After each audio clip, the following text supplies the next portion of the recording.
Vejam se vocês escutam o vídeo.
Este ano.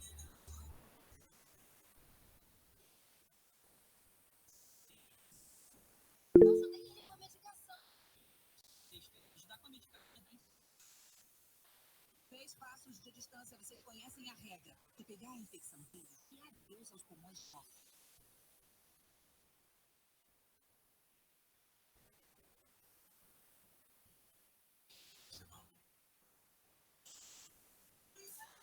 Se a vida te afastar.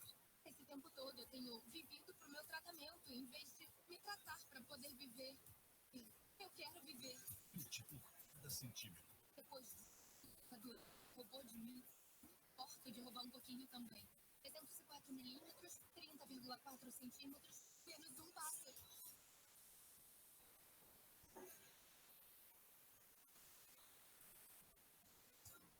A 5 passos.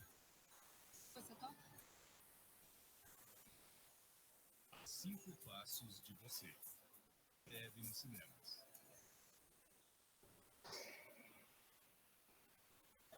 Então, pessoal, esse é um filme que eu recomendo vocês assistirem, sabe? Que é um filme sobre fibrose cística. A fibrose cística, ela é uma doença que é um pouco diferente do que a gente vai comentar aqui hoje, que hoje a gente vai comentar das bronquiectasias não fibrose císticas.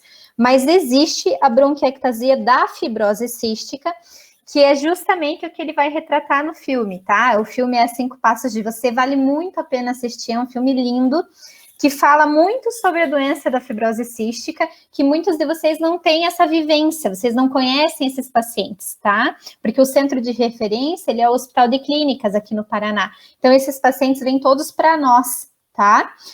E é interessante porque o filme traz várias coisas que são muito reais. Claro que ele é bem romantizado no filme, mas ele traz várias coisas que são muito, muito, muito reais. Tá? Então vale a pena vocês assistirem para ver como que é a vida desses pacientes.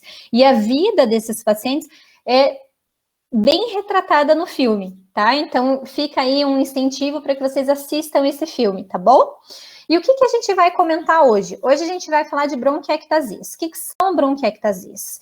Então, bronquiectasias são dilatações anormais e irreversíveis dos brônquios, tá? Aqui tem uma imagem para vocês sobre essa dilatação anormal e irreversível dos brônquios, tá?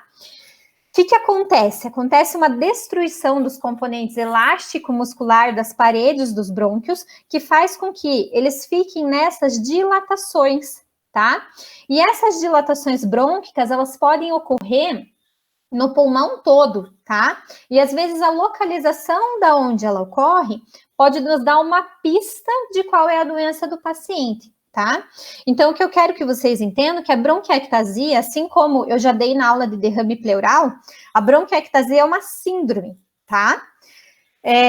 O derrame pleural é uma síndrome. E essa síndrome tem várias etiologias, então a bronquiectasia pode ter várias etiologias. E é isso que a gente vai comentar um pouco aqui, de como a gente vai buscar a etiologia da bronquiectasia, tá? Então, um pouco sobre a fisiopatologia. O que acontece para você desenvolver anormalmente uma dilatação do brônquio? Então, o que pode acontecer? É um ciclo vicioso que acontece na bronquiectasia. Por quê? Aonde vai ocorrer, por exemplo, o processo que é o gatilho para que inicie o ciclo, independe, porque depois que iniciado o ciclo, ele vai ficar nesse ciclo infinitamente de destruição da parede brônquica. Então, por exemplo, digamos que tem um gatilho que inicia com inflamação da parede brônquica. Essa inflamação da parede brônquica vai fazer destruição da camada elástica e muscular do brônquio. Isso vai fazer com que tenham dilatações do brônquio. Essas dilatações vão fazer com que o clearance mucociliar das secreções do catarro seja deficiente. E vai fazer com que tenha obstrução e retenção de secreção. Essa obstrução e retenção de secreção vai fazer com que tenha mais processo infeccioso. Esse processo infeccioso vai fazer mais inflamação da parede brônquica. E assim vai, nesse ciclo perpétuo. É por isso que bronquiectasia são doenças crônicas e geralmente difíceis de fazer um tratamento, um acompanhamento, porque a gente fica nesse ciclo perpétuo da bronquiectasia. A nossa ideia é que vocês conheçam essa doença, que vocês conheçam essa síndrome, para saber buscar a etiologia e para poder oferecer o melhor tratamento do doente, para que a gente tente interromper esse ciclo de alguma maneira, tá? Então, quais são as etiologias, quais são os gatilhos que podem iniciar esse ciclo? Então, por exemplo, um processo infeccioso, tá? Como pneumonia, tuberculose, micobacteriose atípica, pode iniciar esse processo infeccioso e fazer com que eu inicie o ciclo de destruição brônquica. Doenças inflamatórias da parede brônquica, por exemplo, aspergilose broncopulmonar alérgica, doença do tecido conjuntivo, doença do refluxo gastroesofágico, pode desencadear uma inflamação da parede brônquica que faça com que inicie o ciclo vicioso. Outra possibilidade, defeitos congênitos que vão fazer destruição da camada elástica e muscular, tá? Fibrose cística, discinesia ciliar. A fibrose cística ela vai ser caracterizada por uma mutação nos canais de cloro que vai fazer com que a secreção do paciente que tem fibrose cística seja muito espessa. Então, em vez de ser um muco fluido que vai ter na via aérea, vai ser um muco espesso, um muco pegajoso. E esse muco pegajoso e espesso, ele não vai conseguir sair da via aérea adequadamente, fazendo processo infeccioso, inflamação da parede brônquica, destruição da camada elástica e muscular, dilatação e o ciclo todo inteiro. Outra coisa, discinesia ciliar. Discinesia ciliar também é uma doença genética que pode fazer obstrução e retenção de secreção. Por quê? Eu tenho alteração da motilidade ciliar da via aérea. Isso faz com que eu tenha obstrução e retenção de secreção, desencadeando o processo infeccioso.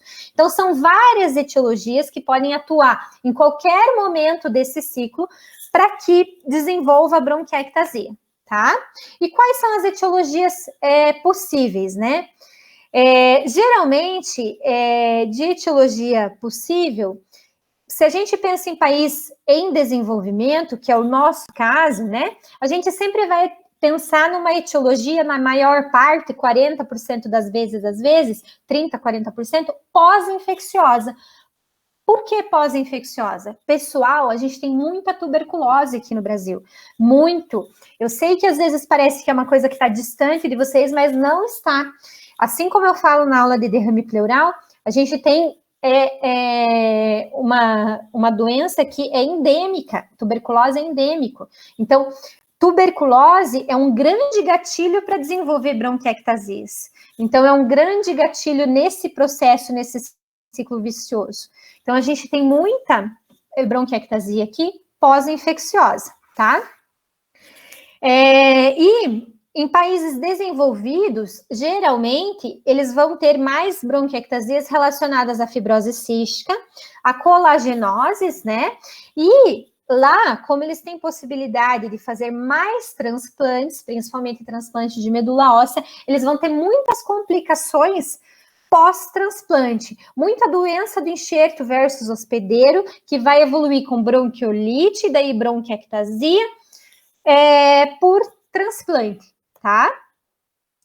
Para vocês, o que eu quero que vocês leiam na aula de hoje? Então, qual que é o material que baseou essa aula que eu quero que vocês terminem a aula e leiam? Os residentes que estão assistindo, ó, tem mais um artigo, porque eu já passei 3 para eles hoje, tem mais um para vocês lerem, tá?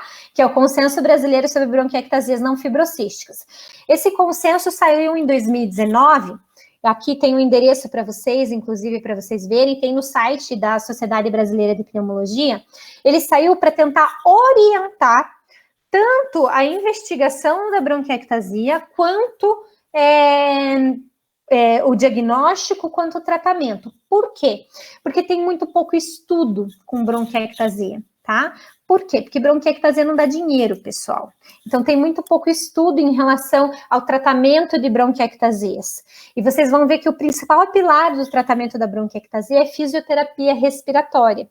Então, como isso não dá remédio, tem muito pouco estudo randomizado, controlado, em relação a isso. Então, num intuito de tentar homogeneizar as condutas em relação a bronquiectasias, eles reuniram 10 pneumologistas que têm expertise na área e montaram esse consenso no ano passado. Ele está muito bom, está muito fácil de ler, então eu recomendo que todos vocês leiam, tá? Porque bronquiectasias não é uma doença exclusiva da pneumologia, tá? A bronquiectasia relacionada à fibrose cística é uma doença do pneumologista, porque a fibrose cística é uma doença muito particular, que vai afetar vários órgãos do corpo, e fica para o pneumologista tratar. Mas algumas bronquiectasias, principalmente as pós-infecciosas, elas não chegam na gente, tá? Elas não chegam no pneumologista. Elas estão lá na atenção primária, lá na unidade básica de saúde. Por isso que é importante vocês estudarem bronquiectasias para vocês tratarem adequadamente esses pacientes que estão lá na atenção primária e que às vezes nunca vão chegar no pneumologista, tá? Então, não é uma doença exclusiva nossa, da pneumologia. A bronquiectasia, e eu falo isso sempre para os residentes da clínica aqui do Hospital de Clínicas, é uma doença do clínico, é uma síndrome do clínico, assim como o derrame pleural, tá?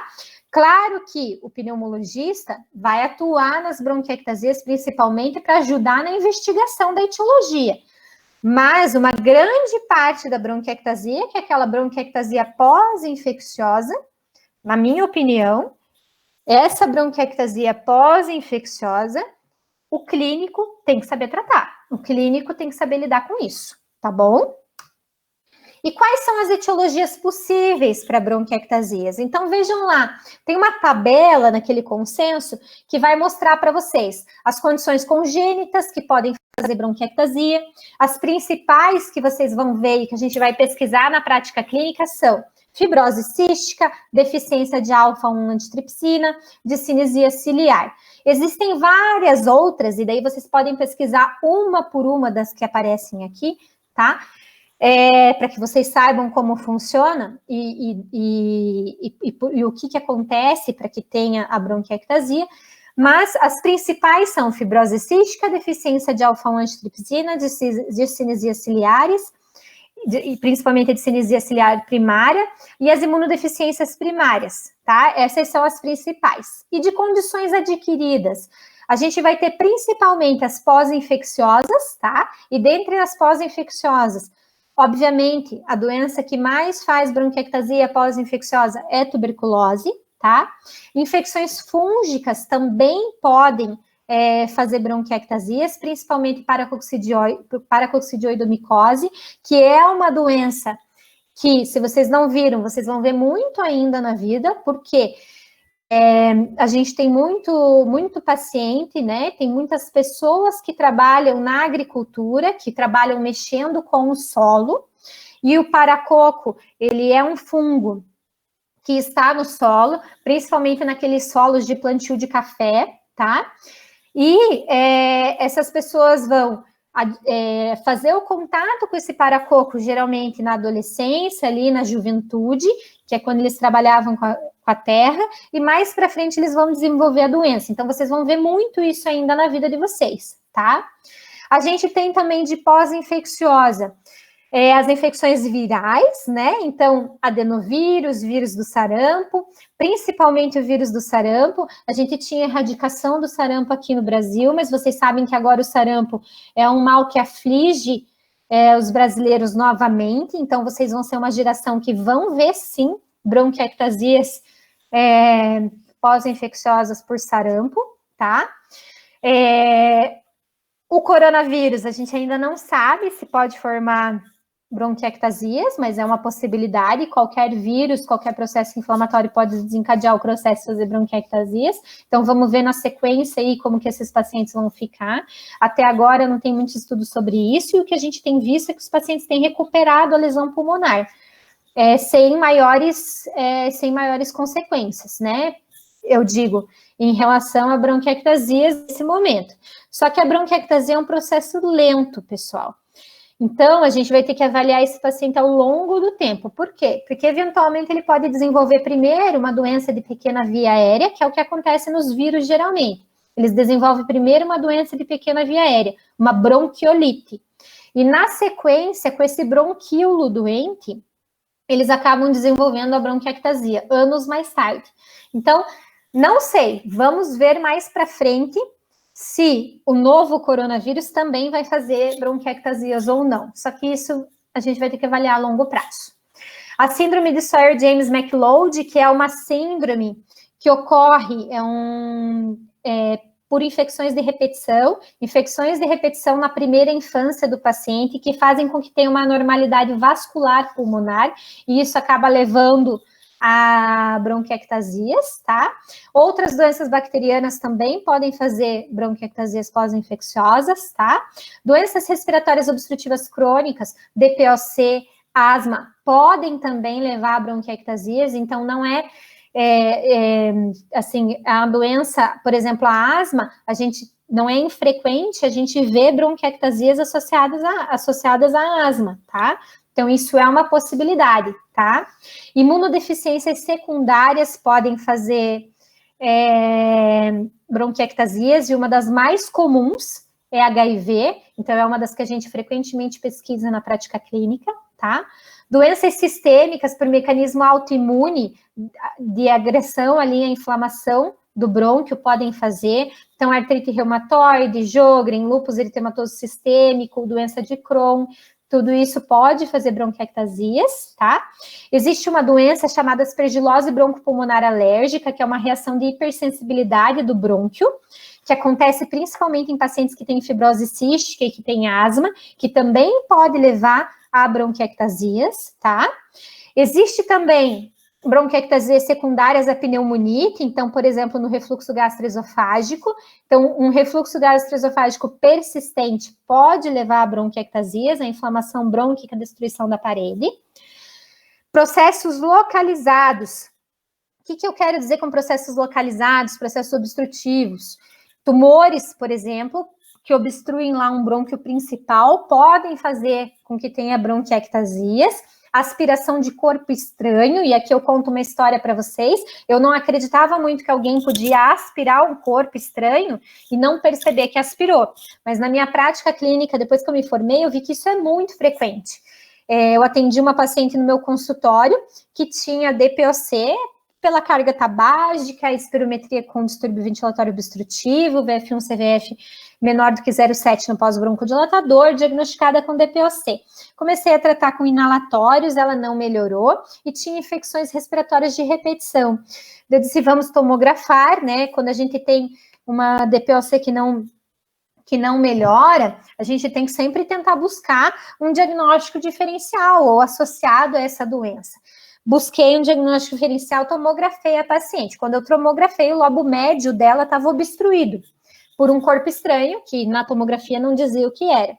Deu, a senhora, né, lembra de ter aspirado alguma coisa, comeu alguma coisa de diferente, que um dia engasgou, que, né, aspirou?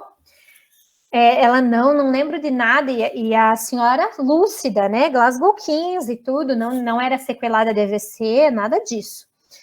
Broncoscopei a paciente para saber o que estava obstruindo o brônquio e para desobstruir, porque era como que eu resolvo uma pneumonia pós-obstrutiva, desobstruindo o brônquio. Broncoscopei a paciente, era um osso de galinha, que ela tinha aspirado sem perceber, e estava lá travado há pelo menos 6 meses no lobo médio dela, tá? Fazendo pneumonias de repetição. Essa paciente, talvez, numa sequência, pelas infecções de repetição que ela desenvolveu ali por causa do corpo estranho, ela pode fazer bronquiectasias também, tá?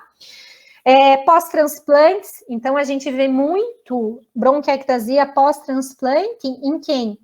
Principalmente transplante de medula óssea, tá? Por quê? Porque a minha amostra é viciada, obviamente, porque eu venho do hospital de clínicas, no hospital de clínicas a gente faz muito transplante de medula óssea, e eu acabo pegando muito esses pacientes pós-transplante, com bronquiolite e bronquiectasias, tá? Isso é um dos principais transplantes que faz esse tipo de DASH. Outra coisa que pode fazer, né, bronquiectasia pós-transplante é o transplante de pulmão. Só que aqui eu não tenho muita vivência disso, porque até hoje nós transplantamos aqui no Paraná um paciente só de transplante de pulmão, tá? Outras condições mais raras, por exemplo, amiloidose, endometriose, sarcoidose, existe uma síndrome chamada síndrome das unhas amarelas, que o paciente tem unhas amarelas com bronquiectasias, que é uma síndrome específica, que pode fazer bronquiectasia. E existem uma parte das bronquiectasias, que por mais que a gente pesquise a etiologia, a gente não vai chegar nela. É em torno de 20% a 40%. E daí a gente vai chamar essas bronquiectasias de causa indeterminada, bronquiectasias idiopáticas, tá? Que por hora, essas bronquiectasias ficam nesse limbo de bronquiectasia idiopática, porque a gente não sabe o que causou. Mas talvez com o avanço da medicina, né, quanto mais a medicina avança, a gente vai tirando esse termo idiopático, a gente vai descobrindo a origem das coisas, tá? E o quadro clínico da bronquiectasia? O que o paciente vai dizer para você pensar, opa, esse paciente pode ter bronquiectasia. Então, o quadro clínico, às vezes, quando eu tenho uma doença indolente, por exemplo, ou que eu tenho um paciente com poucos sintomas, às vezes ele pode ser assintomático ou ter tosse leve, ou quando eu tenho muitas bronquiectasias, com muita produção ali de muco, com muita alteração de clearance mucociliar, eu posso ter tosse com expectoração crônica. Geralmente o paciente vai dizer para vocês, não, eu tenho um catarro, uma tosse crônica com catarro esverdeado crônico, faz anos que eu tenho assim. Eu atendi uma vez no consultório um paciente que me disse assim, doutora, isso é história natural da bronquiectasia, tá? Doutora, eu tenho tosse já faz anos. Quando eu era criança, eu tinha pneumonias de repetição. Pneumonias de repetição, várias e várias e várias pneumonias. Eu lembro de quando eu era criança, estar sempre indo internado por pneumonias. E eu fiquei com essa tosse crônica, e direto eu vou internado por pneumonia, por causa da tosse produtiva, tosse purulenta, né? Daí eu fui auscultar o paciente, eu não conseguia auscultar o paciente. Por quê? Porque o paciente tinha uma destrocardia. Então, eu não auscultava ele, obviamente, no pré-córdio, tá? E eu fui pesquisando um pouco mais, eu disse assim, além disso, o que o senhor tem? Além da tosse crônica, essas infecções de repetição, doutora, meu nariz é trancado. Sempre foi, nunca respirei pelo nariz. Ok, e além de tudo, né, óbvio, ele depois, né, no final, provavelmente era uma brincadeira que ele fazia com todos os médicos, né, ele dizia assim, não, o meu coração é pro lado errado, tá, doutora? Por isso que você não me auscultou no pré-córdio. E ele tinha uma destrocardia. E daí eu fui perguntando um pouco mais, e ele disse assim, e o senhor teve filhos? Conseguiu ter filhos? Eu sou casada há muitos anos, mas não tenho filhos, tá? Esse paciente, ele tinha síndrome de Cartagena, tá? Que é uma síndrome também, uma discinesia ciliar, que faz com que o paciente tenha pansinusite, destrocardia, bronquiectasias. E geralmente ele tem desmotilidade ciliar genital também, ele tem também infertilidade, tá? Então a gente foi bonito, porque a gente fez o diagnóstico dele, de síndrome de Cartagena, e até então ele não tinha esse diagnóstico, ele sabia que o coração dele era para o lado errado, era do lado direito, mas ele não sabia qual era o diagnóstico dele, tá? Então é importante vocês avaliarem tudo isso no quadro clínico. Mas geralmente o que o paciente se queixa, tosse com expectoração, e ele vai dizer para vocês que ele teve várias infecções ao longo da vida, várias pneumonias de repetição. Eu posso ter, eventualmente, comprometimento sistêmico, quando eu penso que essa bronquiectasia está associada a alguma outra doença. Por exemplo, retocolite ulcerativa, por exemplo, artrite reumatoide. Eu posso ter hemoptoicos? Posso. Então, catarro com estresse de sangue, ele vai contar para vocês que tem. Às vezes, a bronquiectasia vem associada a uma doença de pequena via aérea, e eu posso ter também sibilância, tá? Outra coisa que eu posso ter baqueteamento digital, principalmente os pacientes que têm fibrose cística, às vezes eles vão ter baqueteamento digital, tá? Então, tudo isso vocês vão ter que pesquisar no quadro clínico deles, tá? Quando eu tenho bronquiectasias importantes, né? Às vezes pós-infecciosas, principalmente pós-tuberculose, que talvez eu tenha cavidades no pulmão, eu posso ter hemoptises e hemoptoicos recorrentes, tá? E eventualmente eu posso até ter doença fúngica associada, como bola fúngica. Então é importante vocês fazerem uma anamnese detalhada, tá? Para vocês avaliarem. E a gente pode classificar as bronquiectasias de acordo com o aspecto da imagem das bronquiectasias, tá? O diagnóstico de bronquiectasias, vocês devem imaginar, eu já vou mostrar para vocês, é por radiologia. Como que vocês veem que tem bronquiectasia? Por radiologia.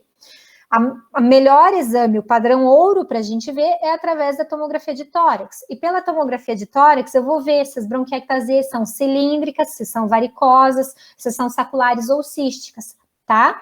O tipo de bronquiectasia pode me ajudar um pouco para me ajudar ali em relação a qualquer fisiopatologia, epidemiologia, mas geralmente não é patognomônico. Então, assim, eu não posso dizer que se eu vejo bronquiectasias cilíndricas, eu estou diante de uma aspergilose broncopulmonar alérgica. Eu posso ter sugestões de qualquer doença que está por trás. Do mesmo modo que a localização da bronquiectasia pode me sugerir qualquer doença que está por trás. Por exemplo, fibrose cística faz mais bronquiectasia em lobos superiores. Aspergilose broncopulmonar alérgica são bronquiectasias cilíndricas perilares. Mas isso não é mandatório, tá? A associação entre a fisiopatologia, a epidemiologia e a clínica não é 100%, tá bom? Então, aqui vocês podem ver, por exemplo, na classificação de Hyde, aqui, ó, as bronquiectasias que elas vão ter uma dilatação brônquica que é mais ou menos do mesmo tamanho, tá? Aqui, ó, as varicosas que estão em segundo, que o que acontece com essas varicosas? Elas vão aumentando ao longo do brônquio, distalmente elas vão ser mais aumentadas de diâmetro, tá? E as saculares que estão aqui embaixo, que elas têm vários estreitamentos nesse brônquio, tá? Que vocês podem ver aqui embaixo. Essa classificação é uma classificação mais para a gente avaliar a imagem e tentar classificar a bronquiectasia, mas não necessariamente isso vai me dar um parâmetro para o diagnóstico etiológico, tá bom?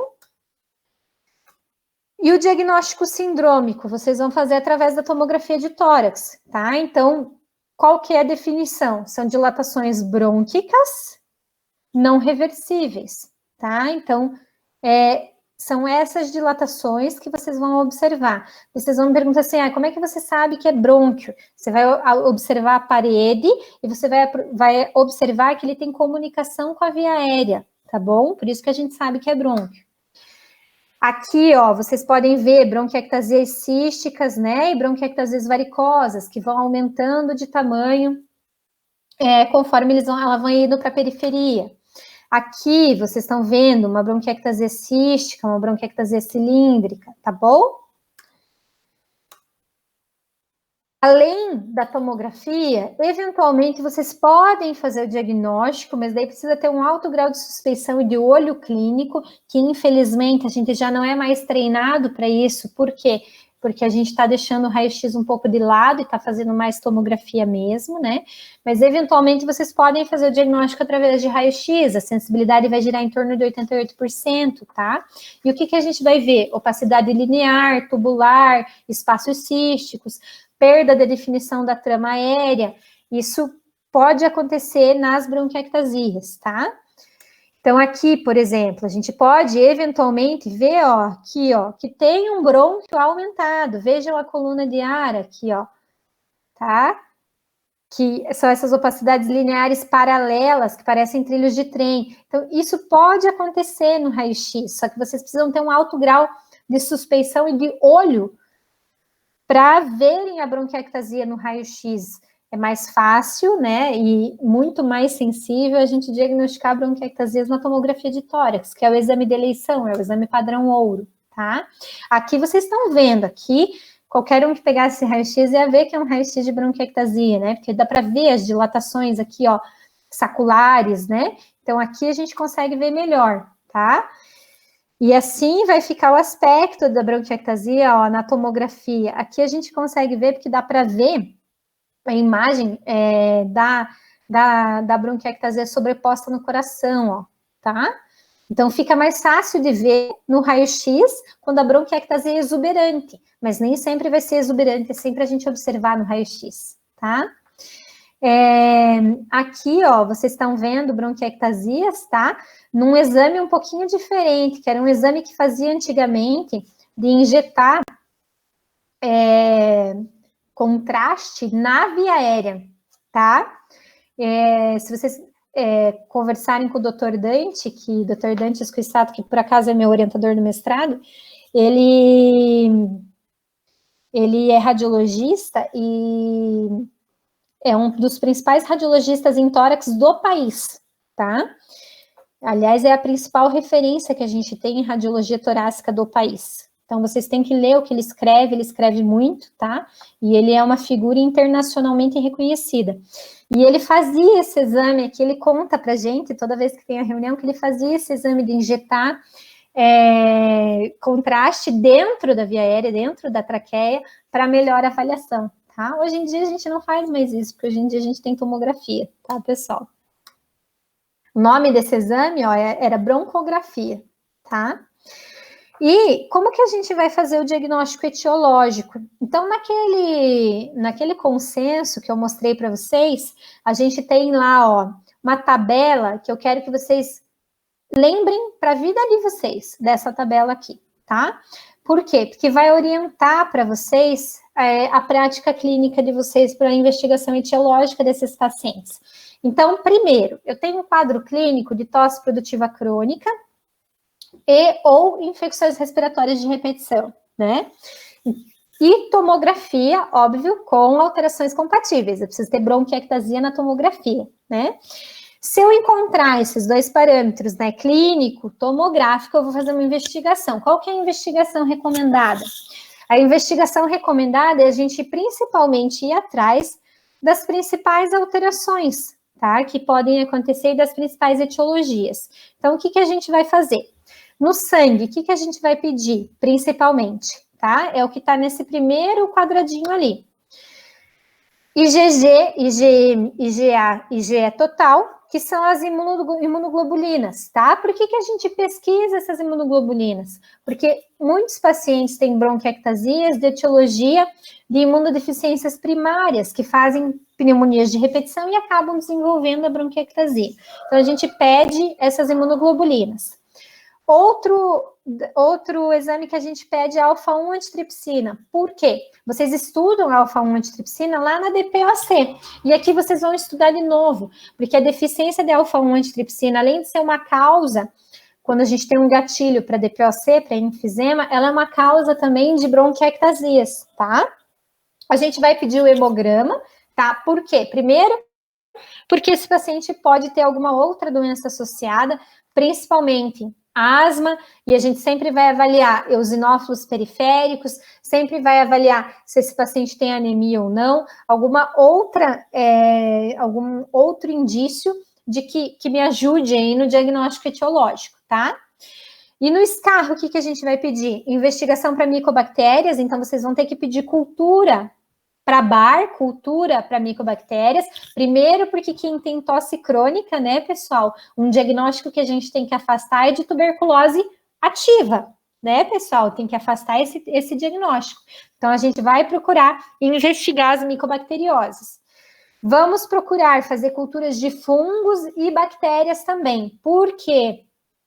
Primeiro, porque um fungo também pode ser a causa da bronquiectasia. Eu falei para vocês que um fungo que a gente tem no Brasil, que frequentemente faz bronquiectasia, é o paracoco, a paracoccidioidomicose. Então, a gente tem que ir atrás disso. E outro, que algumas, a gente vai acabar pedindo bactérias. Por quê? Para saber se esse paciente tem alguma bactéria que pode ser tratável para eu melhorar as condições clínicas e funcionais dele, tá? E uma delas, que a gente está sempre em busca, é a Pseudomonas, tá? A Pseudomonas é a queridinha da pneumo, nós estamos sempre em busca delas quando a gente vê um paciente com bronquiectasia, tá? Por quê? Porque a gente sabe que se tem Pseudomonas, o tratamento desse paciente vai ter que ser diferente, tá? Outros exames que a gente pode pedir, tá? Cloro no suor, por que o cloro no suor? Para investigar a fibrose cística, tá? Espermograma, por quê? Porque discinesias ciliares, a gente pode pesquisar principalmente ali através do espermograma. Esses pacientes, eles são geralmente inférteis, tá? Então, vale a pena a gente solicitar esse exame. E um exame que, na minha opinião, deveria estar aqui junto com esses daqui, é o que a gente faz geralmente na nossa prática clínica, a gente pede, além do sangue, do escarro e esses outros aqui, a gente pede HIV, tá, pessoal? Então, a gente pede já no primeiro quadradinho HIV também, tá? E daí, os outros exames vão ser de acordo com o que o paciente apresentar clinicamente. Então, por exemplo, infecções recorrentes e diarreia, eu posso procurar subclasses de GG, produção de anticorpos específicos, HIV, ele vai colocar aqui na imunodeficiência congênita ou adquirida, que é o primeiro quadrado aqui, tá? Ou história familiar de pancreatite, diarreia crônica, cloro no suor, estudo genético. A gente tem estudo genético já para pesquisar fibrose cística, espermograma para pesquisar fibrose cística. Paciente que tem asma, bronquiectasias centrais, IgE elevada, isso fala a favor de aspergilose broncopulmonar alérgica. Então, para fazer esse diagnóstico, eu vou ter que ir atrás das preceptinas, eu vou ter que ir atrás de fazer prick teste para aspergilos, para poder fazer o diagnóstico dessa entidade. Paciente que tem destrocardia, otites, rinocinusite, infertilidade, vocês já viram isso antes, que é a síndrome de Cartagena, tá? Então, vocês podem fazer outros estudos, estudo genético, para a gente avaliar a discinesia ciliar primária, tá? Bronquiectasias localizadas, eu posso fazer broncoscopia, vocês já ouviram essa história antes, porque eu já contei para vocês da minha paciente do osso de galinha, e uma das principais coisas que pode acontecer é corpo estranho, tumor endobrônquico, tá? Má formação brônquica. Paciente é tabagista, é DPOC, tem exacerbações frequentes, eu posso ter bronquiectasia associada a DPOC, tá bom? Outras condições que eu posso também, que eu devo pesquisar se eu tiver outras condições clínicas associadas. Então, doenças do colágeno, doenças inflamatórias intestinais, refluxo gastroesofágico. Então, eventualmente, eu posso fazer uma pH-metria para investigação. Bronquiolite pós-TMO, então, o que vai me ajudar? A história clínica do paciente. Risco para imunodeficiência secundária, né? Então, tudo isso vai me ajudar a fazer o diagnóstico etiológico. O que eu preciso que vocês saibam? Eu preciso que vocês saibam esses quadrados aqui do início. Por quê? Porque esse quadrado aqui do início é a investigação inicial. A única coisa que eu quero que vocês coloquem nesse quadrado do início, que não está aqui para investigação recomendada, é o HIV. Então, eu quero que vocês façam, quando vocês recebem esse paciente no consultório de vocês, ou na clínica, a gente achou um paciente lá com bronquiectasia, a gente quer investigar, pessoal da residência, o que a gente vai fazer? Imunoglobulinas, alfa-1-antitripsina, hemograma, as culturas de escarro, micobactéria, fungo, bactéria. Se a gente tiver disponível cloro no suor, porque acontece da gente ver fibrose cística, mesmo não sendo o perfil esperado para fibrose cística, e às vezes até em pacientes mais velhos, fibrose cística, tá, pessoal? Já fiz diagnóstico de pacientes mais velhos com fibrose cística, espermograma, e adicionem aqui o HIV, tá? Que estaria aqui embaixo, mas eu prefiro, na nossa população, que a gente traga o HIV aqui para cima, tá? A gente vai pedir função pulmonar para esses nossos pacientes e recomenda-se que pelo menos uma função pulmonar anual para a gente observar e acompanhar a função. O que a gente vê geralmente na função pulmonar de um paciente com bronquiectasia? A gente vê um distúrbio ventilatório obstrutivo, tá? Mas não é infrequente da gente ver um distúrbio ventilatório misto também, tá? Por quê?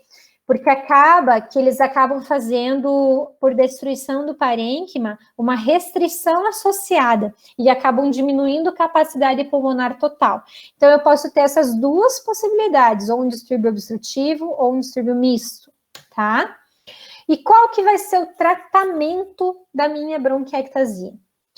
Aqui, pessoal, é difícil, tá? Aqui, às vezes, vocês vão ter que pedir ajuda do pneumologista na parte para o tratamento antibiótico e de supressão da bactéria desse paciente. Mas existem para todos os pacientes o que a gente sabe fazer, que vai ser para todos os pacientes, que é esses quadradinhos aqui que eu quero que vocês decorem. Então, para todos os pacientes, o que a gente vai fazer de tratamento? Vacina contra influenza em pneumococo, todo paciente tem indicação de fazer influenza anual e de fazer a pneumo 13 e a pneumo 23, tá? Evitar exposições ambientais nocivas e tabagismo, então tudo isso vocês vão orientar no consultório de vocês. A gente deve fazer fisioterapia. Um dos pilares do tratamento da bronquiectasia é fisioterapia. A gente não consegue nada se o paciente não fizer fisioterapia. Tá? E o que eu quero dizer por fisioterapia? São exercícios respiratórios que ajudam no clearance mucociliar, tá? Um dos exercícios respiratórios que ajudam é, por exemplo, o uso do shaker, que é um cachimbinho que eles assopram, tá? E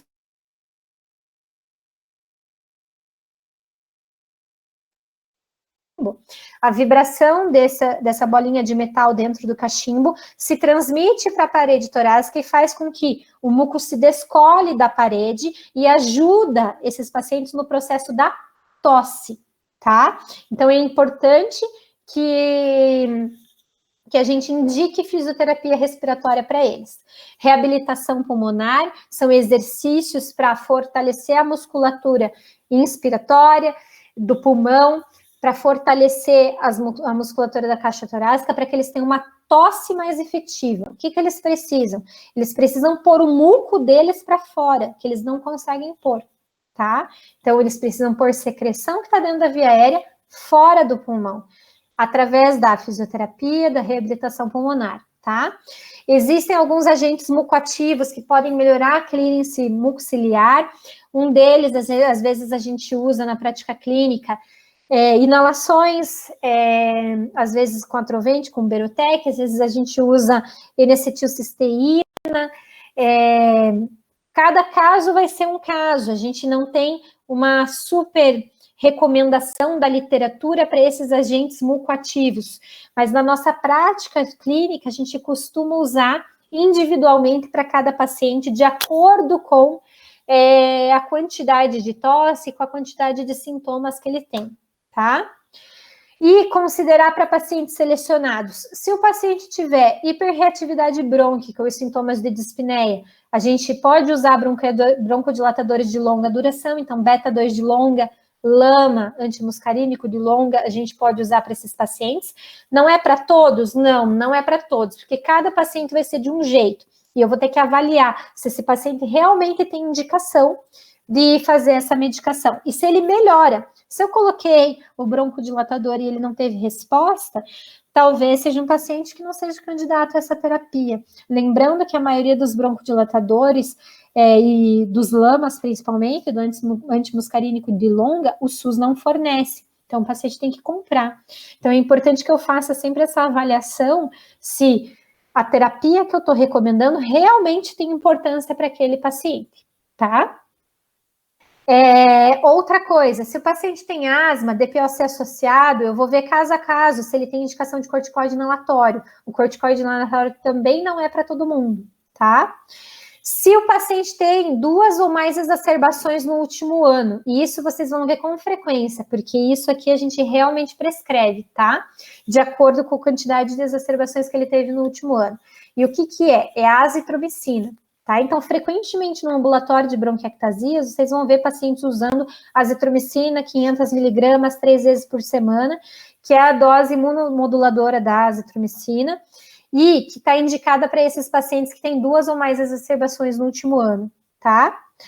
E se o paciente tem infecção crônica por Pseudomonas aeruginosa, que a gente chama de colonização, que não é bem uma colonização, porque a colonização pela bactéria, o paciente não poderia ter nenhum malefício, né? Eles deveriam conviver em ampla harmonia para o paciente ser colonizado pela bactéria.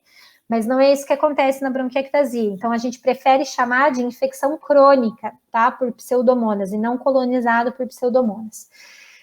Principalmente se esse paciente for exacerbador frequente, uma ferramenta que a gente tem para o tratamento é fazer antibiótico por via inalatória para esses pacientes, tá? Isso é uma possibilidade, ok?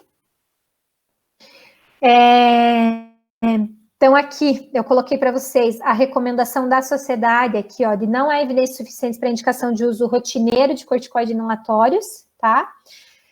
Geralmente, a gente vai usar o corticoide inalatório em alguns subgrupos de adultos, quando houver asma ou DPOC associadas, e se o paciente responder também ao corticoide, tá? Não há evidências para a gente recomendar o uso rotineiro de broncodilatadores, então a gente vai fazer esse uso de broncodilatadores individualmente, de acordo com cada paciente, tá? E para alguns pacientes, a gente pode ter que lançar mão de algumas ferramentas que a gente tem também, que vocês já estão acostumados, né? Que é, por exemplo, a oxigenoterapia domiciliar e a ventilação não invasiva, e eventualmente até transplante pulmonar, tá? Existem pacientes que a gente acaba recomendando transplante pulmonar, principalmente aqueles com baixa reserva funcional, então o VF1, volume respiratório forçado no primeiro segundo, menor do que 30%, tá? Pacientes com hipoxemia crônica, a gente recomenda a oxigenoterapia domiciliar. Se eu tiver hipercapnia associada à ventilação não invasiva, que a gente chama de BIPAP, tá? E o tratamento específico. Se eu tiver uma bronquiectasia associada à fibrose cística, que eu já falei para vocês, é uma entidade bem diferente, tá? E que não está contemplada nesse consenso. Por quê? Porque existe um consenso específico para bronquiectasia relacionada à fibrose cística. Se vocês quiserem, semana que vem, eu posso dar uma aula básica para vocês de fibrose cística, tá? Mas a bronquiectasia relacionada à fibrose cística, ela vai ter medicações específicas só para ela, tá? Por quê? Porque além dela ter uma secreção espessa mucociliar do brônquio, essa secreção espessa, ela vai estar no pâncreas, ela vai estar na vesícula, ela vai estar em outros órgãos desse paciente. Então, frequentemente, esse paciente tem cirrose, tem insuficiência pancreática endócrina, insuficiência pancreática exócrina, tá? Então, eles vão ter remédios específicos para tratar essa alteração das secreções deles, tá? E agora eles têm, inclusive, medicações específicas para tentar resolver o problema na raiz, lá no regulador da condutância transmembrana, lá no regulador dos canais de cloro, tá? Inclusive, saiu ano passado, a gente pode comentar um pouquinho mais sobre isso na aula específica de fibrose cística. E o tratamento com antibióticos para os nossos pacientes bronquiectásicos não fibrose cística, tá? Então, a gente tem que entender o que a gente está fazendo quando a gente vai dar um antibiótico para alguém que tem bronquiectasia. Se é uma exacerbação da doença, tá? Ou se eu estou fazendo aquele antibiótico para controle de infecção. Então, é uma terapia supressora ou se é uma terapia para um doente exacerbador. E como é que eu vou saber isso? Como é que eu sei que eu estou diante de uma exacerbação da bronquiectasia não fibrose cística? Então, tem alguns critérios. Então, por exemplo, o paciente está com tosse que aumentou o volume ou viscosidade do escarro, que aumentou a purulência do escarro, que aumentou a dispneia, que tem fadiga, que tem hemoptise, se eu tiver 3 ou mais desses critérios presentes por pelo menos 48 horas, eu estou diante de uma exacerbação da bronquiectasia, tá? Dentro da pneumologia, vocês vão ver que existem entidades relacionadas à própria doença. No caso aqui, exacerbação da bronquiectasia. No caso da DPOC, exacerbação da DPOC. No caso da asma, exacerbação da asma. O que é isso? Isso aí é uma piora dos sintomas que já existiam, uma piora dos sintomas da doença em si, que aconteceram por algum gatilho, tá? Nem sempre a gente consegue ver o gatilho, mas frequentemente esse gatilho, por exemplo, pode ser uma infecção viral, tá? Que o paciente teve. Ele teve lá uma infecção por adenovírus, por rinovírus, uma infecção de via aérea superior, e acabou desenvolvendo um gatilho para exacerbar os seus sintomas de base, tá? E daí a gente tem a exacerbação da bronquiectasia. Não é uma pneumonia, tá, pessoal? É uma exacerbação da doença, ok? E quando eu tenho essa exacerbação da doença, eu tenho que pensar em tratar, tá? Então, eu vou ter que pensar em duas coisas. Se eu tenho uma terapia, uma exacerbação que são por germes comuns, e o principal deles vai ser Haemophilus influenza, ou é por um outro germe. E quando eu tenho alteração estrutural da via aérea, isso eu falo sempre para vocês, principalmente bronquiectasias, o nosso germe queridinho que a gente está atrás é a Pseudomonas aeruginosa, tá? Se eu tenho uma exacerbação por hemófilos, eu posso considerar para o tratamento amoxicilina e clavulanato, ou macrolídeos, ou ceftriaxona. O que eu tenho que lembrar é que, como eu tenho alteração arquitetural e eu tenho uma dificuldade de clearance da via aérea, eu tenho que fazer esse antibiótico por mais tempo, tá? Então, aqui não é o tratamento normal que vocês podem fazer para pneumonia. Não vai dar certo, pessoal. Eu sei que os infectologistas às vezes querem tirar o antibiótico precocemente, mas no meu paciente não dá para tirar, tá? Por quê?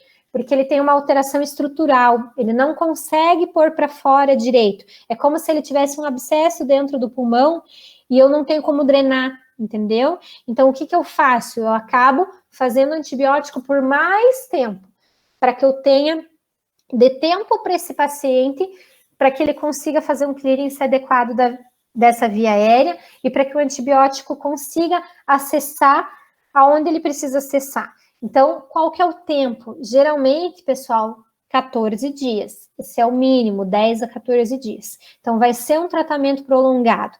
Não queiram ser ansiosos e tirar o antibiótico precoce do paciente que tem bronquiectasia. Esse paciente ele tem alteração estrutural, ele tem um clearance diferenciado, ele não é um paciente normal, tá? Então, ele precisa de um antibiótico prolongado. E a terapia de exacerbação para pseudomonas? Eu posso usar ciprofloxacino, se eu avaliar que esse paciente realmente tem pseudomonas e tem uma pseudomonas sensível a cipro, tá? Posso usar levofloxacino também, tá? E geralmente, vocês têm que pensar, se eu tenho um paciente que tem um VF1 menor que 60%, grande quantidade de escarro, é um exacerbador frequente, geralmente eu vou ter pseudomonas, tá? E por isso que eu coloquei lá para vocês que é sempre importante quando a gente faz o diagnóstico de bronquiectasia, a gente pesquisar a cultura de escarro, tá? Por quê? Porque eu vou mostrar para vocês na terapia supressiva. Sempre quando a gente tem a primeira infecção por um agente da via aérea, quando a gente diagnostica lá, por exemplo, estou diagnosticando bronquiectasia, vou coletar o escarro, né, na primeira consulta. Esse escarro vem com pseudomonas, eu tenho que fazer a terapia de erradicação. Então, eu sempre tento, quando eu tenho bronquiectasia, deixar a via aérea do doente, deixar esse paciente estéril, sem bactéria na via aérea. Então, eu vou tentar terapias de erradicação. Então, quando vocês ouvirem falar nisso, essa terapia de erradicação é que eu estou tentando deixar a via aérea do doente estéril novamente. Por quê? Porque isso ajuda para melhorar a função pulmonar, ajuda a manter esses pacientes sem exacerbações por mais tempo, tá? Essa terapia de erradicação, a gente é bem obstinado nela. E às vezes a gente costuma até repetir ela 3 vezes para tentar, por exemplo, matar a pseudomonas da via aérea. Porque a pseudomonas é a bactéria que a gente mais odeia, tá? Se tem pseudomonas, a gente sabe que o nosso paciente tem pior prognóstico, tem mais risco de exacerbação, mas maior risco de mortalidade.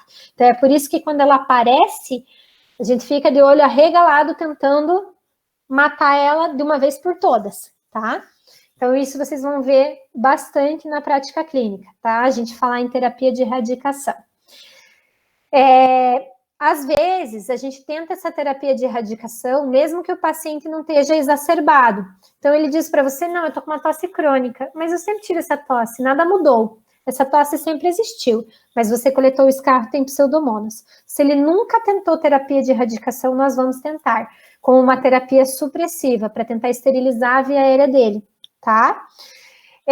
Às vezes, a gente tenta muito, às vezes até 3 vezes a terapia de erradicação, mas a gente não consegue esterilizar a via aérea do doente, principalmente quando o paciente tem uma pseudomonas aeruginosa, cepa mucoide, que a gente fala, que é provavelmente uma pseudomonas aeruginosa que já está lá, ó, há muito tempo. Daí a gente chama esse paciente, erroneamente, de colonizado. Não é colonizado que a gente quer dizer. A gente quer dizer que esse paciente tem uma infecção brônquica crônica por aquele bicho que está lá. E o bicho mais temível, pseudomonas, tá? Mas tem outros bichos, tá? É que eu tô falando da pseudomonas porque essa é um bicho que a gente tem paixão. Mas existem outros. Tem MSSA, tem a Chromobacter, tem... deixa eu pensar aqui, eu sempre esqueço o nome da fibrose cística, Burkholderia cepacia, que é a bactéria que aparece no filme, tá? Sempre tem bactérias que a gente não gosta, tá? Só que a pseudomonas é a nossa queridinha do coração, tá? Aqui, como terapia para primeira infecção, vocês vão ter várias opções, tá? Inclusive de terapia dupla, de antibiótico oral mais antibiótico terapia inalatória, tá? E veja, ó, que a gente vai fazer essa terapia de erradicação de primeira infecção por bastante tempo, tá? 14 a 21 dias, o antibiótico via oral. E o antibiótico inalatório, veja que, ó, é por bastante tempo. Até 3 meses a gente pode fazer. Então, não tenham pressa com bronquiectasia, tá? Vocês têm que ter paciência com bronquiectasia. Outras terapias de primeira infecção, vocês vão ver vários esquemas, tá? Tratar bronquiectasia, antibiótico terapia para o tratamento é uma arte, tá? Então, aqui, por exemplo, eles estão colocando o tratamento de primeira infecção endovenoso com beta-lactâmico, mais aminoglicosídeo, mais antibiótico inalatório. Então, às vezes, a gente usa 2 antibióticos para terapia de erradicação, para terapia supressiva de pseudomonas. Isso não é incomum, a gente vê, e vê na prática clínica, tá? Então, se vocês verem nós prescrevermos, às vezes, 2 antibióticos, não se assustem, a gente faz isso mesmo, tá? E na fibrose cística, inclusive, a gente faz isso mesmo, de prescrever 2 antibióticos para pseudomonas, e ainda em dose dobrada. Então, não se assustem se vocês verem isso, tá? Aqui, por exemplo, vocês podem ver outros antibióticos que a gente faz, tá? Principalmente antibiótico que a gente faz em nebulização, colistin, tobramicina, tá? Isso para vocês saberem que existe. Quem vai orientar essa terapia é o pneumo, não é vocês. Mas para vocês saberem que isso existe, tá? A terapia para infecção brônquica crônica, tá? Terapia supressiva, ok? Quando a gente faz uma terapia supressiva, uma terapia de erradicação, a gente vai repetir a cultura de escarro geralmente 2 a 4 semanas após o término do tratamento, para que a gente possa ver se a nossa terapia deu certo, se nós esterilizamos a via aérea, tá? Então, vai repetir isso 2 a 4 semanas depois. A azitromicina, frequentemente vocês vão ver que a gente vai usar na nossa prática clínica por causa desse efeito imunomodulador, principalmente nos pacientes que têm tosse crônica e que são exacerbadores, tá? Ela vai ser prescrita 3 vezes por semana. E ela vai ficar geralmente de 6 meses a 1 ano, mas não é incomum que vocês vejam esses pacientes com azitromicina por muito tempo, tá? Isso pode acontecer também na nossa prática clínica. E o que eu quero que fique para vocês de conclusão dessa aula? Então, primeiro, eu quero que vocês saibam que a bronquiectasia, o mecanismo de lesão, ele vai ser um ciclo, e os gatilhos, eles podem atuar em qualquer fase desse ciclo, tá? E que a gente vai ter o início e vai ter a perpetuação do processo. O nosso papel é, primeiro, saber a causa que iniciou aquele ciclo vicioso para que a gente possa tratar a causa, tá? E com isso, tentar barrar esse processo em algum momento. Lembrar que das causas, a gente pode ter aí 30%, 40% dos casos que é de causa indefinida. No Brasil, a gente tem muita causa pós-infecciosa, tá? Então, lembrem disso, principalmente pós-tuberculose, tá? O diagnóstico vai ser sempre por tomografia de tórax, tá, pessoal? Esse é o exame padrão ouro para você identificar a bronquiectasia. E para cada doente, a gente vai fazer o laboratório específico, lembrando que os pacientes que têm bronquiectasias, vocês vão lá na admissão pedir imunoglobulinas, alfa-1 antitripsina, teste do suor para avaliação da fibrose cística, HIV, as culturas de escarro. Então, a gente sempre vai pedir na avaliação inicial culturas de escarro, então vocês vão pedir fungo, bactéria e micobactéria, tá? Esses pacientes, vocês vão ver, quando vocês pegarem ele no ambulatório, que eles vão coletar culturas de escarro frequente. Isso é um controle para a gente. Por quê? Porque se aparece uma bactéria nova, a gente vai tentar terapia de erradicação, de supressão, tá? Então, esses pacientes vão coletar cultura para germes comuns, por exemplo, de 3 em 3 meses, e culturas para bar, para micobactéria, de 6 em 6, ou anualmente, tá? Se eles usam azitromicina, eles vão coletar até de 6 em 6 meses, e pelo menos uma cultura de fungo anual.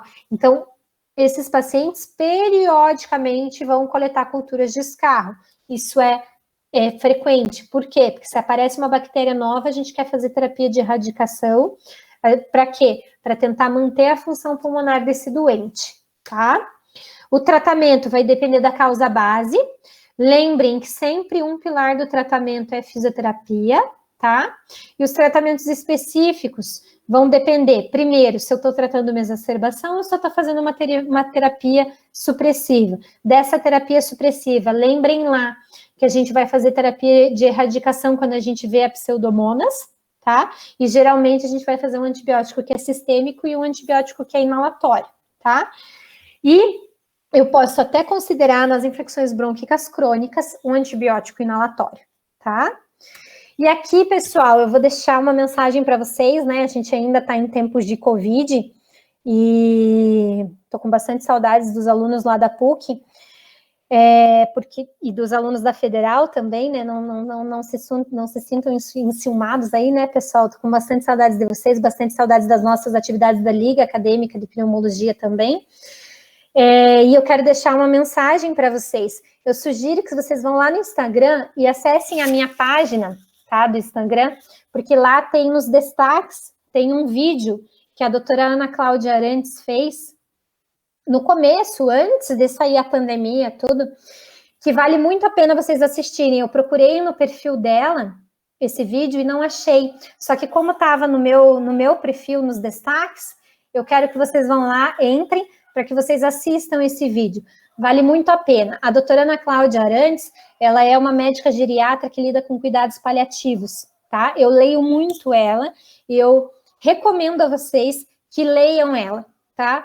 Ela é um ícone do cuidado paliativo e ela ajuda muitas pessoas, inclusive médicos, tá? Porque o médico também precisa de ajuda, tá? Não pensem que vocês são super poderosas, mas quando a gente trata um doente, a gente também precisa de ajuda.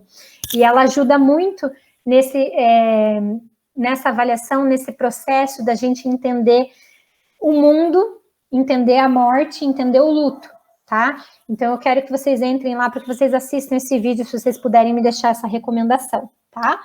Tô morrendo de saudades de vocês, quero o quanto antes que a gente se veja logo.